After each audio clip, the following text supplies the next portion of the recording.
Les rendez-vous de l'écho sur Grand Lille TV avec la Caisse d'épargne. La Caisse d'épargne, vous être utile. Bonjour à toutes et à tous et bienvenue sur Grand Lille TV pour cette nouvelle édition du Rendez-vous de l'écho. Nous accueillons aujourd'hui Jean-Luc Reinhardt. Bonjour. Bonjour. Vous êtes le directeur de la banque privée de dirigeants pour la Caisse d'épargne aux Hauts-de-France, une entité un peu à part mais qui englobe tout de même bien évidemment de nombreux cas. On va en parler avec vous. Alors, la banque privée et du dirigeant, si vous deviez la présenter, la définir assez rapidement en 2-3 mots. En 2-3 mots, ce serait difficile. En 2-3 phrases, la banque privée du dirigeant s'occupe des grands patrimoniaux, d'une part, et des dirigeants d'entreprise dans leur volet professionnel et privé. Quelle est l'ambition? C'est d'accompagner au plus près le dirigeant d'entreprise? Le dirigeant d'entreprise, beaucoup voient dans le dirigeant d'entreprise parfois un loup à battre, certains voient une vache à traire. Nous, on voit celui qui tire le char et nous l'accompagnons dans ses projets. La cible, c'est le dirigeant au sens large, de la TPE, PME, aux grands groupes. Qui sont concernés? Tous les dirigeants, plus spécifiquement ceux qui auront une problématique de cession un jour. Donc on est sur l'ensemble des entreprises, effectivement pas forcément les multinationales. Il y a un ticket d'entrée quand même en termes de patrimoine C'est tous les dirigeants qui ont un projet, et bien sûr on espère in fine que ces dirigeants céderont dans les 5 ans, et effectivement on est plutôt sur des volets d'1 million d'euros. Mais nous sommes aussi présents sur la banque privée et qui accompagne les grands patrimoniaux, les patrimoines installés. On imagine que aujourd'hui la concurrence, tout le secteur bancaire propose ce service. La question elle est simple, quelle est votre différence, votre plus-value? Alors effectivement beaucoup le proposent, on n'a pas créé le dirigeant d'entreprise. Par contre, on a créé la banque qui va avec. Et ça veut dire quoi? Ça veut dire qu'il y en a quand même 3 choses qui sont différenciantes. Un, nous avons une solidité bilancielle exceptionnelle. Et je pense que c'est important. De la même manière qu'on demande le bilan de nos entreprises, il est parfois intéressant de savoir avec qui on travaille. Donc, on est solide. 2, nous sommes mutualistes. Ce qui veut dire qu'on a le temps avec nous. On n'a pas la dictature d'un actionnaire ou d'un bilan trimestriel. Voilà. Nous sommes régionaux. Et effectivement, les décisions sont prises ici, sur la région, notamment à Lille. Et ça change quand même beaucoup de choses. Peu ont ces 3 atouts-là. Pour les dirigeants, d'être dans une banque comme les autres, c'est pas suffisant en fait?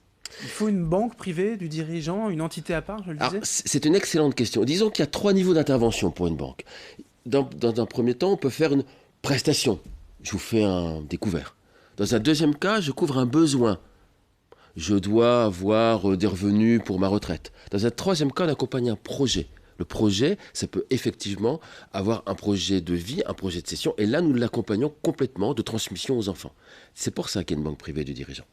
C'est la banque privée du dirigeant, ça intègre forcément, vous parlez de la retraite, la sphère privée, mais pas seulement. S'il y a de la cession, de la reprise, l'aspect professionnel aussi tout de même est pris en compte. Absolument, l'un est lié avec l'autre. Et effectivement, il y a un moment donné où le patrimoine professionnel passe dans le domaine privé. Et nous l'accompagnons, non pas pendant, mais avant, pendant et après. Parce que les problèmes sont très complexes. Pour prendre un exemple, quand on crée une entreprise, un des trucs à penser assez rapidement, c'est peut-être son régime matrimonial. Et là, on est là. Quand on vit dans l'entreprise, peut-être qu'il faut réfléchir à la responsabilité civile du dirigeant. Nous sommes là pour l'accompagner. Ou sur les murs, on les met dans l'entreprise ou pas. Et tout ça, nous l'accompagnons dans le cadre de ces projets, dans le cadre de ces réflexions. Depuis 3 minutes, il y a un mot qui revient souvent, c'est l'accompagnement. Pour toutes les banques, on va dire, moi-même, personnellement, mon banquier va me dire, voilà, je vous accompagne dans vos projets perso, etc. Mais là, c'est d'autant plus vrai pour une banque privée du dirigeant? Sincèrement, oui. Sincèrement, oui. Et j'ai fait plusieurs réseaux. Et effectivement, la banque privée accompagne, d'abord parce qu'on le voit très souvent, et surtout qu'on connaît les projets de son client ou de ses clients de manière très granulée. Et c'est parce que nous les connaissons avec une très grande acuité que nous pouvons vraiment l'accompagner. Il n'y a pas de vente de produits.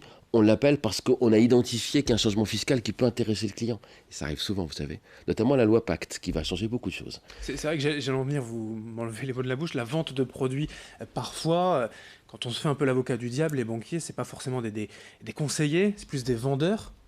C'est pas le cas. Ici, c'est une promesse, peut-être, qui n'engage que ceux qui l'écoutent. Ceux qui l'écoutent. Il y a vraiment plus d'écoute quand même. Oui, il y a vraiment. C'est-à-dire que, un peu comme un grand médecin, le médecin écoute énormément son patient, si je peux me permettre, et à la fin délivre la prescription. La banque privée, c'est exactement ça. Et c'est vraiment très important. Vous parliez aussi de cette visibilité, de cette présence sur le terrain, Caisse d'épargne aux Hauts-de-France. Là aussi, c'est une vérité, le maillage du territoire est efficace. Alors le maillage du territoire est très efficace. On a 356 agences au niveau grand public sur l'ensemble du territoire. Je pense que c'est quand même important. Nous sommes vraiment sur le territoire, mais il n'y a pas que ça. Nous avons 9 centres d'affaires entreprises. Nous sommes présents entre autres également à Bruxelles. Nous sommes présents dans tout ce qui est institutionnel, territoire. Et effectivement, on a une présence. Moi, j'ai fait 4 réseaux. Je pense qu'on peut dire que la Caisse d'épargne, c'est un de ses plus. Elle est vraiment présente partout. L'une des inquiétudes peut-être pour les mois ou les années à venir des dirigeants, faut en parler, c'est le prélèvement à la source. Beaucoup de changements, évidemment. Il y a des craintes, vraiment, vous les sentez? Vous êtes là aussi pour rassurer? Ouais. Alors, le prélèvement à la source, faut-il le faire? Moi, je pense que oui. Nous sommes le seul pays d'Europe, l'un des seuls au monde à ne pas l'avoir. Il faut le faire. Le problème, c'est que nous avons 2 spécificités qui complexifient le sujet. Un, en France, nous travaillons au foyer et non pas à la personne. Et 2, nous avons plus de 500 niches fiscales. Pour autant, pour le dirigeant d'entreprise, le prélèvement à la source, il y a 2 ou 3 sujets. Un, il risque d'y avoir confusion entre l'employeur et le collecteur d'impôts. Et ça peut amener des tensions. 2, il y a un coût. Ce coût a été estimé à 350 millions. Je pense que c'est plutôt 1,3 milliard. Et 3, effectivement, c'est vrai, ça va amener, il y a une conduite du changement à avoir. Donc les chefs d'entreprise sont inquiets un peu par le coût, aussi par la structure qu'ils doivent mettre en place, mais surtout par le fait qu'ils risquent d'avoir cette confusion entre le percepteur et l'employeur. Et la banque privée du dirigeant, vous apportez déjà des réponses en tant qu'accompagnant, pour rassurer, mais aussi des solutions pratiques? Absolument, et nous avons déjà fait depuis plus d'1 an des conférences et nous avons accompagné nos dirigeants justement pour les accompagner sur ce sujet-là. Eh bien merci, Jean-Luc C'est moi qui vous remercie d'être venu aujourd'hui donc sur Grand Lille TV, je le rappelle, directeur de la banque privée du dirigeant pour la Caisse d'épargne Hauts-de-France. Merci. Merci. Merci à vous de nous avoir suivis. D'autres infos, d'autres actualités à suivre dans un instant. L'info continue sur Grand Lille TV. Les rendez-vous de l'écho sur Grand Lille TV avec la Caisse d'épargne. La Caisse d'épargne, vous être utile.